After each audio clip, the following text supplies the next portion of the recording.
Welcome to our Devos, where we have been looking at what is in a name. And in the Bible, there's so much emphasis placed on the names of God, especially in the Old Testament. You see, we take for granted that names mattered. And we also take for granted, we have a tendency to take for granted, what the implications are, what God wants us to know about himself as he chooses to be revealed by certain names. So we've been exploring some of these names, and today we're going to look at one that again takes place in the life of one of the first patriarchs, Abraham, or Abram initially, who God changes his name to Abraham. Let's take a look at this one. El Elyon.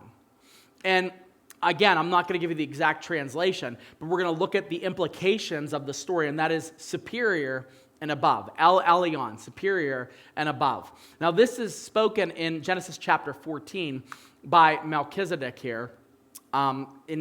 Melchizedek could have his own message, his own series. He's a very interesting character.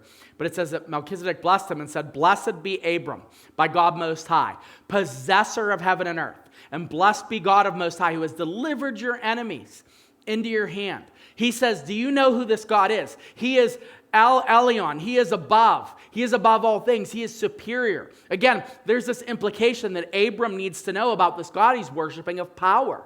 It's not just this other God that is fashioned and made up of human hands. No. This is a God who is above all things. So one of the problems that we have when we are trying to think of our lives in a way that reflects faith is we forget that God is actually above us when it comes to how he sees this world.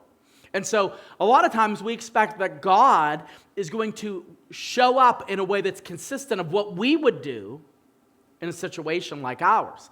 When in reality, God is above this. He's El Elyon. He's superior. He's on high. He's beyond that. And when we hear that, that shouldn't flood us with this hopelessness. That should give us joy, knowing, oh my goodness, he has more access to resources. He is more powerful, but on top of that, his ways aren't my ways, as it says in Isaiah. He is not going to have to play by the rules that I have set out. He is El Elyon. He is higher. He is superior. He can make even my enemies come to defeat, as he did for Abram.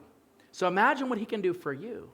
You don't serve a God who is this God that was fashioned by human hands, who is made up because you desire to have a God to worship. No.